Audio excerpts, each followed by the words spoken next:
So we're so happy to have you here at this Inform Your Community event. And we want you to go around your house right now to get these materials so that we can work together on this project if you haven't already gotten your kit.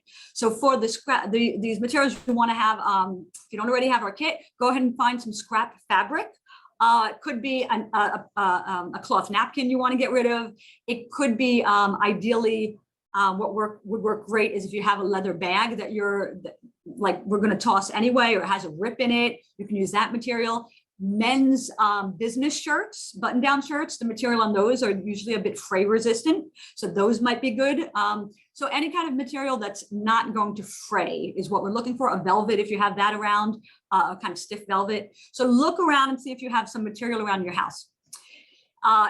And also, while you're doing that, look for some, you can use sequins. Here's an example that has sequins on it, right? Or maybe some jewels, maybe you even have old jewelry that is broken. You can use some of the broken pieces from that jewelry. So kind of look around your house for things that might make nice decorations on your bracelet. If, however, you don't have the material, you don't have our kit, then I have a third option for you. And what you're going to do is you're going to take a piece of paper and you're going to design your bracelet while we're working on it. And that way, at a later time, you can go ahead and gather the materials either from your home, or you can go to a craft store and purchase them and then have the craft at that time. One other thing, if you are doing the craft with your own material, I'm just going to grab it here, is you're going to want, if you have one, a hole punch, because that's how you're going to get your closure. And if you don't have a hole punch, you can use that scissor. I'll explain how. And then the other thing is some kind of string, like a thick string, like a ribbon maybe, or a lanyard, or cording, twine you can use a shoelace. So something so that when you hole punch that end, you can put that, that string or material through it, and both sides, and tie it up, and then you'll tie your bracelet that way. So, and like I said, you'll use that pen. In this case, if you don't have any of those materials, you use the paper and the pen, and you're going to make yourself a rectangle on a piece of paper that's 1.5 inches by 8. And so that you can go ahead and kind of mock up what you would want your bracelet to look like. So hopefully you've made some decisions there for a few minutes. And let me just see for one more second. Yeah, we're going to get right started to work on that. I did want to tell you though, before we do work on it, actually, I do want to tell you a little bit of why I chose this craft in particular. And it was really, you know, I was putting on a bracelet, and I was somehow starting to think of this idea of prisons and handcuffs, and really the kind of similarities and differences of people who are formerly incarcerated and people who've never been in that situation, and thinking about how the bracelets are like a metaphor for the freedom of a person who can choose to wear whatever they want to wear, and bind themselves with a bracelet of any kind that they want or not. And whereas that same similar kind of feeling of having your wrists constrained is so very different for somebody who's been incarcerated, right? That idea of handcuffs. So kind of thinking about those similarities and differences, what got me thinking about this being a craft that would be rather appropriate to talk about this otherwise very, very serious topic. So, and one of the things that came to me in terms of similarities between the two people in those two situations is some of the values that we all hold, really. Things like empathy, that we would like, regardless of who you are, whether you've been incarcerated or not, you want people to be empathetic with you. You want people to treat you like a human being who has value as a person. You want to have the opportunity to feel empowered and to be able to kind of fulfill your life, to have a more fulfilling life. And you want to, oftentimes you want to feel like you're giving back, you're doing something. And these are all, as I interviewed folks for our curriculum for this event, I interviewed several executive directors who run nonprofits related to prison reform, restorative justice. And while I conducted those interviews, those were the ideas that kept repeating in what they would talk to me about, that people who were formerly incarcerated, those are the things they want. I thought that's kind of very similar to what all of us want, really. So without further ado, hopefully you've gathered some materials, you've got your kit, and you got some other materials, or at the very least you have your piece of paper and your pen.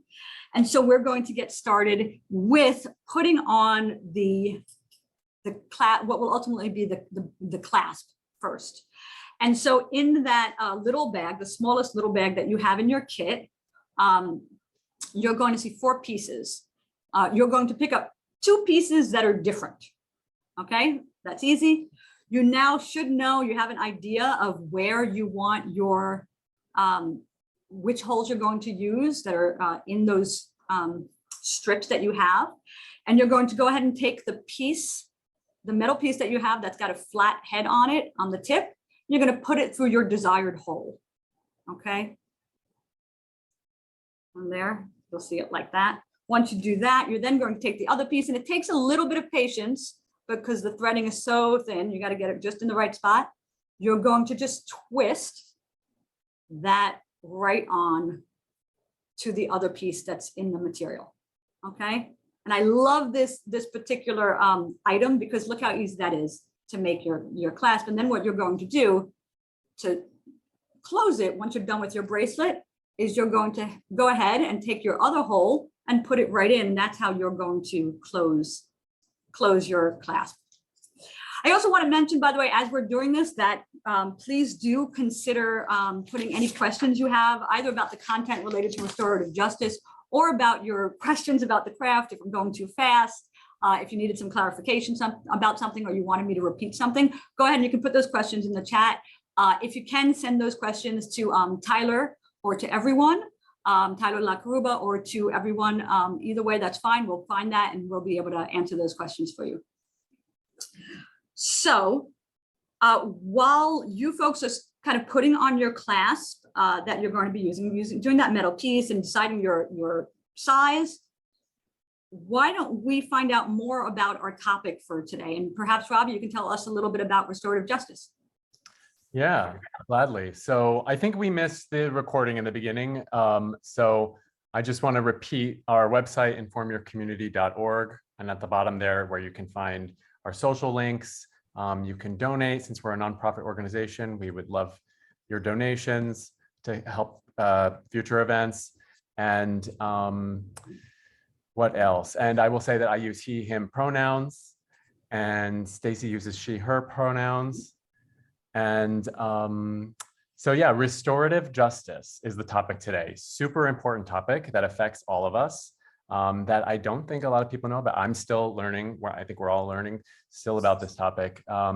And what is meant by restorative justice is a form of criminal justice that's focused on repairing the harm rather than punishing, right? That's punitive justice, where we're focused on sending the person to jail or prison or paying a fine even. Whereas repairing the harm that was done is usually a different angle, right? It's something like organizing a meeting between the victim and the offender, or the family of the victim and the offender, or the wider community maybe would send representatives to meet with the offender. And the goal would be to share the experiences of what happened, right? Who was harmed? Why? Why was it, why was it wrong? What was the consequence of the actions that were taken? And to kind of try to create a consensus as to what the offender can do to repair the harm, right? It's not so much about accusing and punishing. It's more like, what are we going to do to fix this problem? Like, coming together as a community. So really important for all of us, as I said, and especially pertinent to inform your community. And Robbie, can you clarify, is restorative justice the same thing as justice reform? Are those like interchangeable terms? I would say they're not interchangeable. Justice reform is systemic changes to the justice system, and it could include restorative justice if that is the aim, right? But justice reform is the broader term for making reforms and changes to the system. That definitely helps clarify that for me. Thanks a lot, Robbie. So, okay, so now with your craft, hopefully, folks, you've got your bracelet sized. Okay, you've got your clasp in it. You know which fabric you're using or which material you're using as your base. For those of you who have your own material at home, what you want to do is you want to cut out that so that that material is the bracelet size. It's about an inch and a half by 8 inches. We're going to be doing a bit of cutting right now, actually, so it's perfect timing for that. For those of you who have your paper, you're going to kind of also be cutting. You probably want to cut out that rectangle so that you're just focused on that. You don't have to, but it may help you get a sense of like how much sizing, what the sizing is for your wrist, because you don't want to have a design that's kind of, you're going to end up cutting off later. So you may want to cut out your rectangle shape so that you can then put it around your wrist.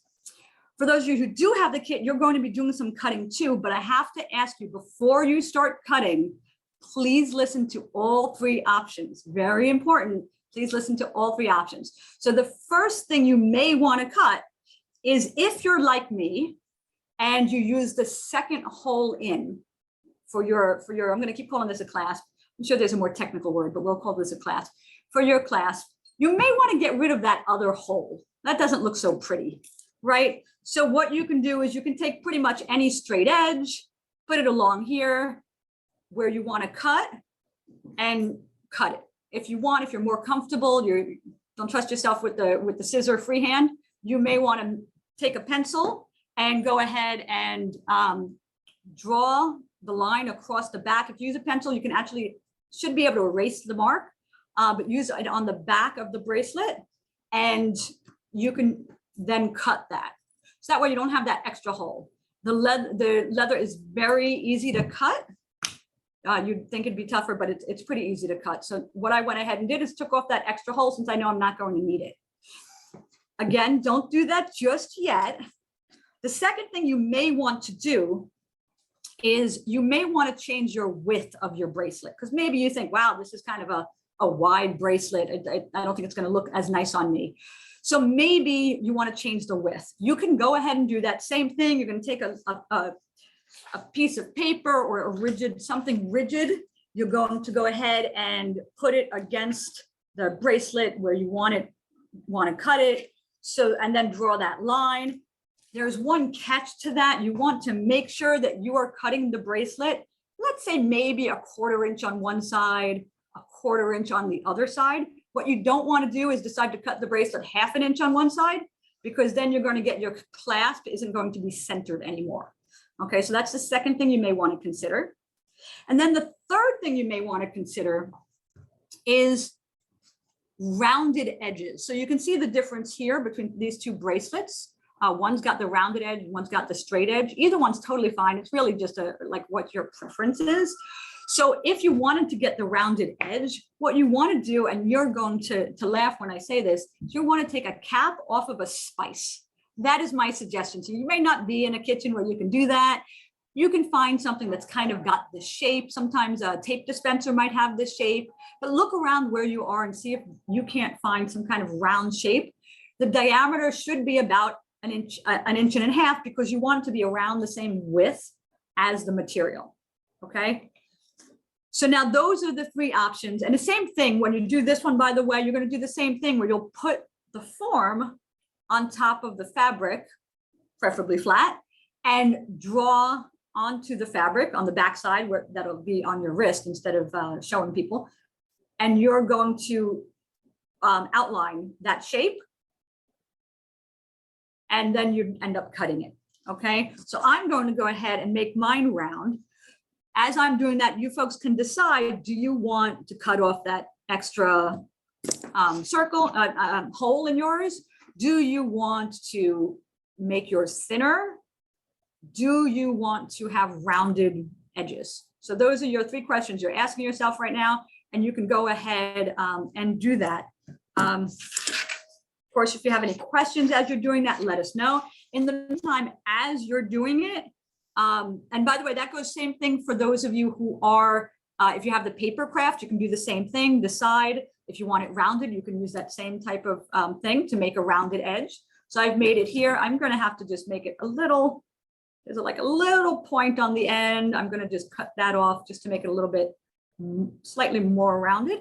But there you go. There's my rounded edge for this. And it's even because I use this kind of a template. So for the paper, you can do the same thing. And certainly for your material in your home, if you're using that, you can use the same thing, use this, put it there, outline it and cut it. Now, while folks are deciding what they're going to do with that, it's a big decision.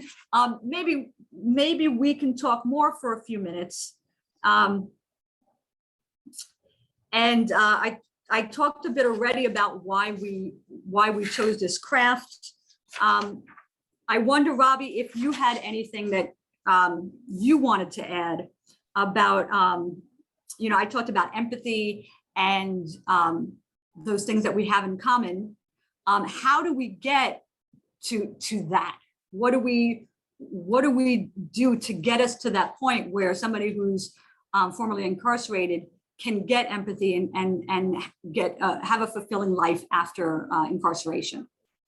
Yeah, it's a great question. I mean, I think in order to answer that, I'm thinking about the term rehabilitation, and I'm thinking about how like society could provide, the justice system could provide for offenders a way through, their offense and through a rehabilitation, through a process where the harm can be addressed and the offender can get help, right? Like the reintegration into society, sometimes crimes are committed because there's all kinds of, you've heard of like crimes of passion, right? Or crimes of necessity, where like, if somebody steals something that they need, right? It's so kind of addressing the need or addressing the root cause of where the crime has come from, where this action has originated. Like it could be substance abuse treatment. Maybe that person needs mental health treatment, or some kind of intervention that supports them.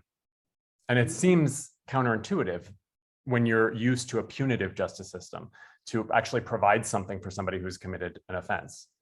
But essentially, that's what restorative justice is about. Right, and through that rehabilitation, the idea is to then integrate a person back into a community that they've not been a part of for a while. Yeah, because if you think about it, if you continue ostracizing and marginalizing that person, punishing that person, that's why you have recidivism rates so high for many offenses. And recidivism is a term that means the tendency to reoffend, right? So you commit a crime, you go to jail, you're basically tormented for however long that you're in that very difficult situation. And then you come out and it's difficult to get a job, it's difficult to get an apartment, to get a loan, all that stuff. So like a rehab system that would help that person reintegrate into society reduces the likelihood that an offense will reoccur. Right. And I think you talked previously about some types of rehabilitation, but we'll talk about those in a second. So, and I do want to share those with everybody, but in the meantime, I think we might actually be up to our next step in the craft. If I'm going too fast for anyone, just let us know in the chat. But hopefully we're at a spot where we can start thinking about our decoration, how we're going to design our bracelets. So this is kind of like the, for those of you who like to design things, this is the fun part. By the way, I had said that there are 4 pieces of that clasp.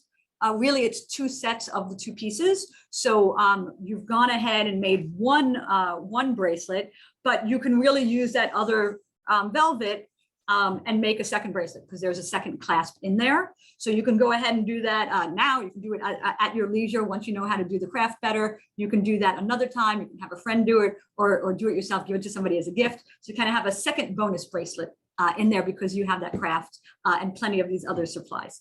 So what I want you to do now is, at this point, you probably already know, but you definitely want to make your decision now. Are you using the jewels, or are you going to use the studs? And this is an important decision. I would not use both. You may want to, totally fine if you do, not a problem at all. My style is kind of a little bit more, I like simple. So I tend to want to do one or the other, but by all means, follow your heart. I definitely have some super creative friends who can just do amazing things with all kinds of different materials. So follow your heart as far as that goes. What you're going to want to do is take your container of your studs or your jewels, whichever one you plan to use, and go ahead and put them in that bowl that you have. If it turns out that you're going to use both, you can go ahead and put the jewels in the bowl as well. And this will be your base. You want to use a bowl because you don't want these things kind of falling off your table, especially because of the sharpness of the studs, which you can now feel because you've taken them out of the container. So what you want to start doing, and this kind of goes for everybody, regardless of what your base is, you're going to start designing your craft, right? So take your studs. There's all you can start to see as you're going through them. If you hadn't peeked beforehand, you can start looking now. There's studs that are more bumpy. There's studs that are more, some of these are more silver, some of these more brass colored. I don't think I'll be able to show the difference that well on camera, but let's see if you can see. Yeah, you can kind of tell. That's a little, one of them's a little bit brassy colored and one of them's a little bit silver. So, and there's a few different sizes you can see. So basically at this point, what you're going to do is you're just going to start designing it. You can do it any pattern you want. The only thing I'm going to say is when we actually make it, and don't start piercing anything yet, I just want you to design, have fun designing. So you are going to put the middle in first, just so we make sure there's even spacing and so forth. So I recommend that you design from the inside out. Having said that, feel free to design whatever you're comfortable with, move those pieces around, see how you think they look best. Try not to put too much pressure on these while you're designing it, because it will leave a dent in the, especially the studs, in the material. So don't push down too hard on those. And then you're going to just design how you want these to look. For those of you who have your own material, you're going to take those things you found around your house and start thinking where you want to put those. You can take the scissor and probably cut a chain. If you have a chain that's broken, you can do that. A chain is really easy to sew onto the fabric. So I suggest you do that instead of gluing it. But if you want to glue it right now, just to get it into the right spot, or you can just leave it there and know what your design is, and so you know where to sew it up later. But other things you found around your house that you might want to decorate it with, again, sequins and things like that. You can use buttons as well. That's another fun thing you can put on here. So if you have any buttons that have fallen off your clothes. So right now, take some time to go ahead and start designing your project. Those of you who have the paper, you really have the freedom more so than anyone else, because you have your paper and you can really design this however you want, because then later on you can go get those materials from a store. So go ahead and go to town, however you want to design it. It's your bracelet, you'll be able to get the materials from scratch. So while we take a few minutes to do that, Robbie, you were talking about recidivism, which is a word I always find it difficult to say. Can you tell us some more about, you know, do you have any evidence that this kind of rehabilitation might work, or what the rates of recidivism are? Yeah, well, it's what I can tell from what I've read so far is that it's very common. Like, according to the Pew Charitable Trust, more than 4 in 10 offenders return to prison within 3 years. So 40% of people who go to prison end up just going back to prison once they're let out. And then there's some contrasting data from an organization called Planting Justice that says the recidivism rate for men who go through their garden program, so just going through a program where you're like giving back to the community and engaging in the community in that way, the recidivism rate drops to 10%. So that's pretty compelling data there that shows that just involving people in a more active way in the community, you know, it shows some results. And I've also seen that recidivism, like that constantly going through the prison system, is very expensive, that the cost to the states or the federal government, it can be as much as like 10% of annual prison costs. I don't quite understand what that number really means. I guess it's just, you know, the person going in and out of the system is like another 10% annually on top of, we already spend so much on our criminal justice system. And one other last thing I'll say, because we were talking about rehabilitation, and Yeah. this was an interesting number that it kind of sounds mind-boggling that 3/4 of US states have more prisons than degree granting schools. So, right, that's kind of like another indicator that we're spending more on locking people up, on punishing folks, than educating them to begin with, which might prevent crime, in the first place. Right. And obviously recidivism is, hey, I said that well this time. Recidivism is a problem that affects us all in terms of costs, like you were just saying. Are there any other reasons we should care about this idea of, or start thinking about this idea of restorative justice versus a more punitive model? Well, I can say that the way the system is working now, it disproportionately affects people of color, especially Black Americans. And this of course relates to economic inequality. And, this is like so complicated, a very complex social issue, but just the fact that it has this racial disparity, that it ends up hurting Black communities more. I think that's a good reason to look at this topic really seriously. Sure. Excellent point, to be sure. So it's mind-boggling to think about these issues and what it was like, and meanwhile, what it would be like. And meanwhile, here we are making our bracelets, right, for fun, right? So speaking of which, I hope you folks have some good designs, because now is the time we get a chance to actually put them to work. Okay, we're going to get you folks to make your bracelets now. One thing I want to say for sure is that if you gently feel the back of your stud, you'll feel how sharp it is. In order to get this stud through either of these pieces of material, either the velvety type or the leather, you have to push really hard on that stud through the material. So the number one rule of what we're about to do that I need everybody to follow is do not put your finger behind the stud as you're doing this, okay? So you want to have your fingers on the sides of the studs, and then you're going to push. So you're going to start in the middle, okay? So whatever is your middle material, okay? So this is my middle material, and you're going to put the stud in the middle, like so. Okay, let's see if you can see that. I know focus is a problem for this camera right this second, but you can see the stud right there. And then you're going to push as hard as you can. You can do it on the table. Just be careful that you don't have a table that you don't want to get damaged, right? So maybe you can do it on a plate or some other thing, and you just want to push, okay? But just make sure your finger is not behind there when you're pushing. So you're pushing it, and you're going to see that go through. Okay, you can see the little points.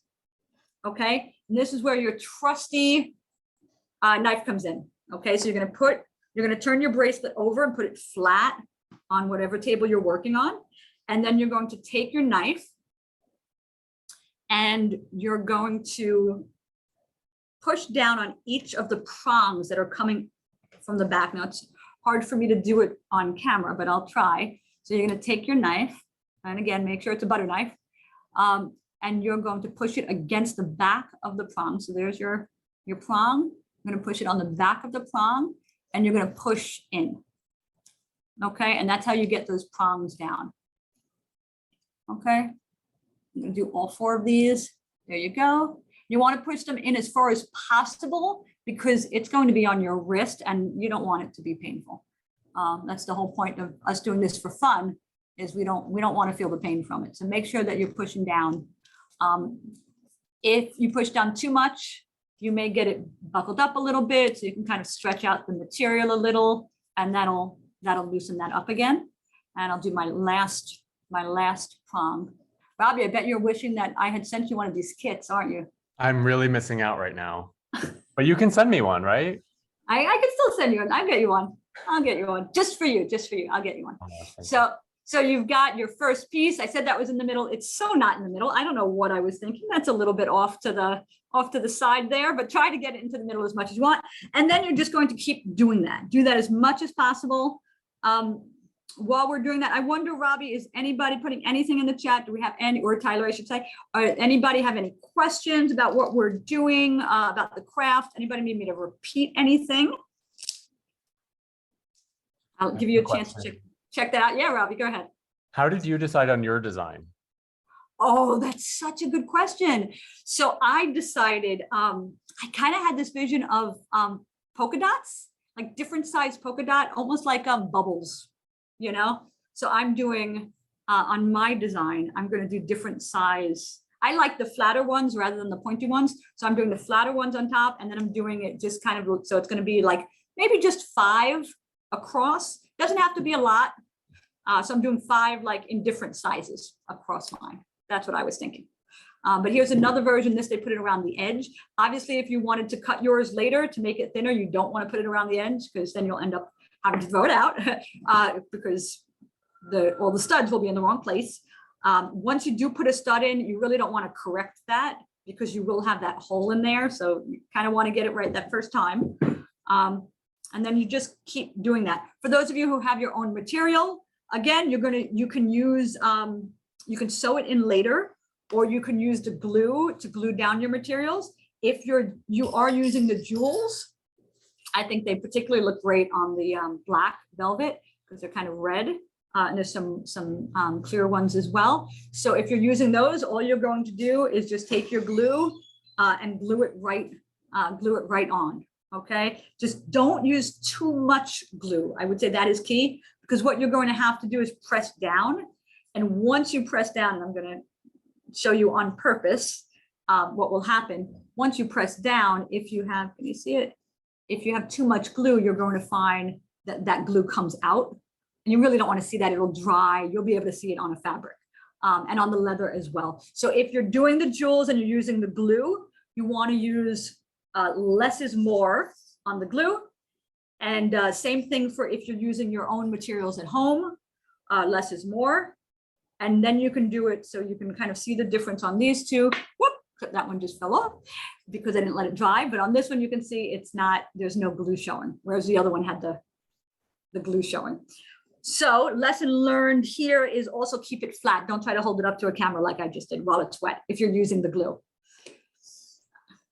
Okay, and then for those of you who are designing your own, you might want to take some time now to color it in. Maybe you have markers or colored pencils. Take a moment to go grab those from somewhere, or you could just use your pencil and do different shades, darker shade, lighter shade of your pencil, and then you'll be able to kind of see what it would look like when you actually have it with colors. So let's see, where are we with what we're doing here? I think I've covered us so far. You're going to keep doing that. While we're doing that, I'm wondering, Robbie, if you could tell us some more about some of those programs. You mentioned a few restorative justice programs. Could you tell us any more about those types of programs? Which ones are out there? Yeah, I'm going to keep crafting. Yeah, so I mentioned the garden programs, which I think it looks like it started in New York, actually. Yeah, at Rikers Island. I think that was the first one. Yeah, I believe so. Yeah, which decreased recidivism, like we talked about before. And then there's victim impact programs started by Mothers Against Drunk Driving, which I think it's an example of the families coming together with the offender to, it kind of sounds like a group therapy session. I've never been in one, but that's what it kind of sounds like. Yeah, my understanding in those is that it's really about kind of explaining what the victim or the victim's families have gone through to the perpetrator, to the person incarcerated, so that it's kind of cathartic in theory for that family, as well as something the perpetrator needs to know in order to kind of move forward and understand the depth and the result of what that person had done is kind of a first step in that process. Yeah, kind of like a therapy. Sure. I think with a focus on the communicating about what the person has been through, and also what might be any kind of repair. Obviously, nobody thinks that person's going to get back what they lost, but what hope is there for there to be any peace, so that the folks who are in this process can, forgive is such a strong word, but can be at peace themselves with what happened, and grow from it, essentially. So yeah, very powerful programs. Yeah, and I think there's another aspect of it is victim assistance, which is, not necessarily expecting the perpetrator to be able to, like you said, give back what was taken, right? But Yes. for the state, for all of us to basically assist the family or the victim recoup what they can, right? And just get the help that they need, and whatever their recovery looks like. Right, exactly. And there's community service, right? Of course, there's just traditional community service programs, which is a great example of restorative justice. I mean, it's a way of engaging the person. It's not always restorative, but it's a way of engaging an offender in the community in a way that, benefits everyone. Excellent. Yes, and those are, it's excellent to point out that even in people who are talking about restorative justice are not talking about throwing out, everything that's come before. It's more of how do you learn and grow the process so that it helps with that recidivism rate. Mm-hmm. What else can we? I'm sorry. It helps with the recidivism rate and potentially the costs. Right. The costs of the prison cycle, and the I think the cost of just a federal inmate in 2020 was something like $39,000, or it's like something like that. Yeah, that was about $120 per day. It's, it's like, could we be spending that money on victim assistance? Could we be spending that money on that group therapy session? Could we be spending that money? Right. There are some federal inmates that are addicted to drugs, so it's like they need help. Right. We could be spending the money on that. What other kind of rehabilitation? We've talked about quite a few at this point, or I shouldn't say rehabilitation. What else can we do? What else can be done? We talked about systemic changes with restorative justice and therapies, treatments. What can we do? What can an everyday person do? Yeah, maybe change the way we talk about it. Like maybe the language we use, maybe even things like criminal and perpetrator, maybe we could say formerly incarcerated or accused, alleged offender, maybe. We kind of have to think about the way we talk about it, because maybe that will help us change the way we think about it. And other people think about it as well. Yeah. Right? That's an excellent point. I'm trying to change my language myself about that. Yeah, I feel like we have that conversation so often where it's like on any given topic, when we think about the language that we use, we usually have to take a step back and think like, oh yeah, we probably could do better. But we inherited this language, right? We grew up with it, so it's a process. It's spot on, because when I was starting to research this and reaching out to the folks that I reached out to have these discussions, I couldn't think of what I would call somebody who was previously incarcerated.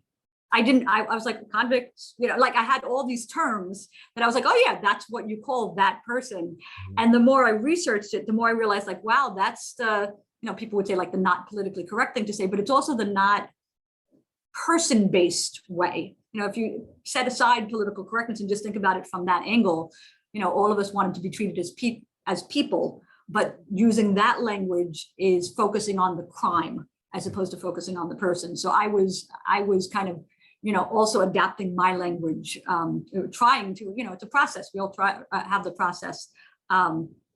It's similar to, and I forgot to mention what I was wearing today for those who are on the call who might be visually impaired. I'll say it now, and Rob, you were kind enough to also mention my pronouns because I forgot that. And since I forgot to mention it, I'm wearing a kind of a burgundy no sleeve shirt, and I'm a white female with I want to say brown hair, but it's so not brown hair. It's gray and brown hair, mostly gray. But anyway, that's fine. I own my hair with a black background right now. So that's what I look like for those of you who can't see. And also we have the captions on so that folks who are visually are hearing impaired would be able to know what's going on. So to me, using the right language here or different language here is also just about like making it about the person. How can we help this person, feel more like a human being, right? We don't need to make somebody feel less than that in order to get them rehabilitated, especially if we want to integrate them back into society. Yeah, excellent point. How are we doing on our bracelets, by the way? How is that going? This is what here's my polka dots, Robbie. What do you think? Cool. I feel like I need one more over here. Yeah. You think so, right? Yeah, that'll complete it. A big one? What do you think? Think a big one. Maybe not, maybe medium? Medium one. Medium one. Yeah, medium. I'll go medium.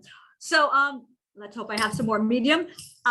What else did we want to say about this topic? I think, yeah, what else? Did you have something else you want to tell us, Robbie? Let me think. We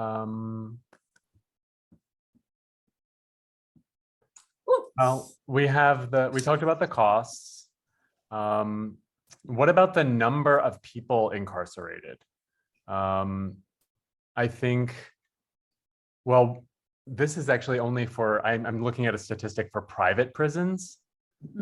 This is like a new phenomenon. I feel like I didn't hear about private prisons like 20 years ago, right? But the past like 10 years, I feel like we hear about it a lot. Yeah, it's more, it's a very politicized topic, but they are there. To tell you the truth, when I looked at it, there was fewer than I expected there to be. But there are, because of, it's always, we do hear about it a lot, but it's definitely a thing, this idea of, and when we think about the numbers that are associated with prisons that we're not aware of, one of them is this idea of like prisons as a for-profit revenue generating institution. Like that seems so not what I would expect from a prison. Yeah, it's odd. It's something to be aware of, that is a thing. Also, did you see the numbers of what prisoners get paid? Did you see that? Oh, yeah. In our notes? Tell the public here, because I saw that and I was like, I was in shock. That was I'd say probably the most surprising thing to me. Yes. Okay. So first of all, I want to say that the 13th Amendment to the U.S. Constitution and slavery, right? That abolished slavery in the country. Good. Then it stipulated that people could be essentially slaves or indentured if they committed a crime. So it turns out incarcerated people work for like 62 cents an hour, and they can work 8 hours a day.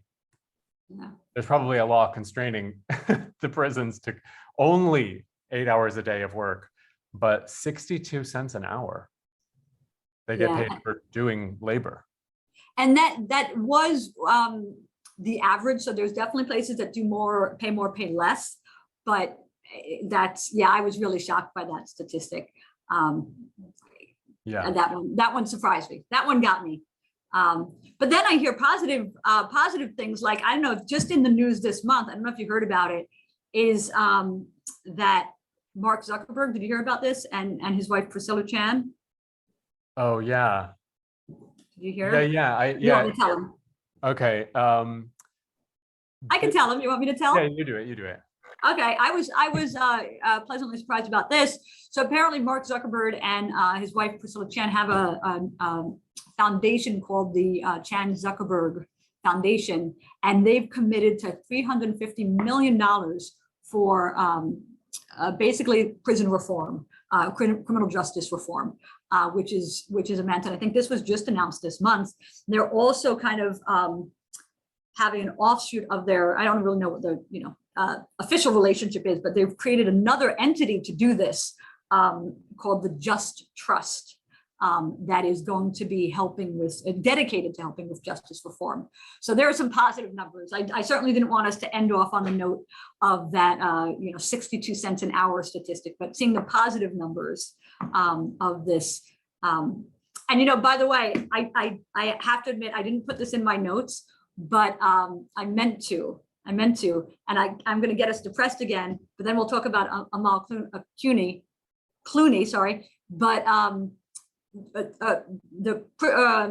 when you're incarcerated, you have to pay for certain supplies. I know. Did you know that, Robbie? Yeah. I don't know the number, but yeah, I don't have the number offhand either. I forgot to put it in the notes, but so you folks can look it up. But you actually have to. So with the money you make in prison, you have to actually then pay for supplies, things like soap, toothbrushes, and so forth. Are not necessary, and maybe it depends on the prison, but those are also something. So just to be aware of in terms of cost of things and pricing and numbers. There's just so many statistics out there, and all of them are meaningful in some way. So, but I don't want to end that. I don't want to end on that note. I want to end on Amal Clooney. I was so impressed. But before we talk about, actually, no, let's talk about her first, and then I want to see everybody's bracelets. I assume there's no questions in the chat or no any follow up. But if there is, now's the time to let us know while we're winding down. I want to show off my bracelet, and then we're going to talk about, if it's okay with you, Robbie, we'll talk about Amal Clooney, if you would, and then I'd love for some other folks to show us their bracelets. So this is my polka dot. I put that extra one there. So I think that's more complete, right? What do you think, Robbie? It is, yeah. It's full coverage. Full coverage. So, and for those of you who are doing your own with your material at home, for the rest of you, you're just going to close it up, with your by popping the prong here into one of the holes that fits you best.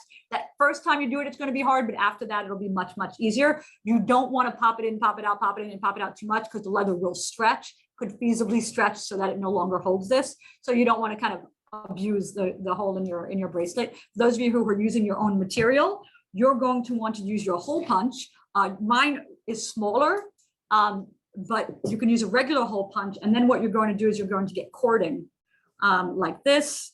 They make in all kinds of colors, beautiful yellow color. I got this one at a discount store for $1.99. Look at all the different beautiful colors here. So it's a great way to spice up your craft. You can get it in like an imitation cording, imitation suede. You can get it in a real suede. Here's another one that I got in a beautiful color that would go well with this. And then you would just put your cording through the two holes and then tie it together whenever you put your bracelet on or off. You may need somebody else to help you with that. Kind of hard to do when you're putting on a bracelet, but then you can tie it together. So while you folks are finishing up, asking us any last questions and preparing to show us, at least a few of you, I'm hoping will show us your bracelet. Robbie, why don't you tell us about, I think, the last thing we have in the notes, unless you have any more, or anybody else has any more questions? I think that's it. I think we're about to wrap up. So, well, do you want to talk about Amal Clooney? Yeah, Amal Clooney. She is a rock star international human rights lawyer, and she represents clients, some of whom are like former heads of state, some of whom are like government officials, some of them are journalists who get locked up by said government officials. But in the legal world, you represent all types of, everybody deserves representation, everybody deserves a defense. Yeah, she's married to George Clooney. So that's the last name. She's indeed married to George Clooney. And she's gotten kind of famous for being a human rights lawyer who like combines kind of like her knowledge of politics and the international, political arena and international law, and you know, just standing up for the accused. That's great. That's great. Well, I know if I ended up, hopefully I won't, but if I ended up needing representation, I don't think I'd be able to afford her, but I'm glad she is out there in the world doing good work. And while maybe you talk us out with our conclusion, maybe if anybody wants to just maybe give a little cough or raise your hand, we can see your or say hello, and you can show us your bracelet. We would love that. Turn your camera on and let us know what you have accomplished in our little event. We'll try to keep a lookout. I'll see if we can keep a lookout in the chat, in the videos. Also, maybe folks want to like email us images if they're doing this, you know, later. If they're not doing this live right now, feel free to email us what you've created. Let us know if we can feature it. Maybe we can even feature it on the site. That would be absolutely fantastic. It looks like everybody's being shy, but I hope you were able to finish your bracelets. If anybody wants to show it, let us know in the chat. But in the meantime, Robbie, if you want to talk us out, feel free. Yes, thank you all. We're at time, so I just want to thank everybody. Oh, great. Robbie, awesome. I have to interrupt you. Oh, look. Oh, that's just wonderful. Can you tell us your first name? Hi, I'm Anita. Oh, Anita. Thank you, Anita, for joining us. That is beautiful. I love the pattern. Thank you. And I finally did get it. It came in the mail today, so it was right on time. Oh, I'm so glad. Thank you so much, Anita. Thank you so much. The bracelet looks beautiful. I hope you wear it in great health. I will. Lovely. And thank you for having us. I appreciate it.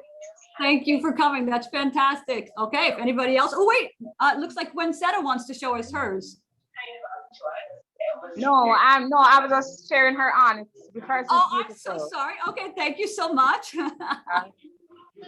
And thank you to Stacy for helping us. Oh. You're welcome. You're welcome. I'm so glad to be here.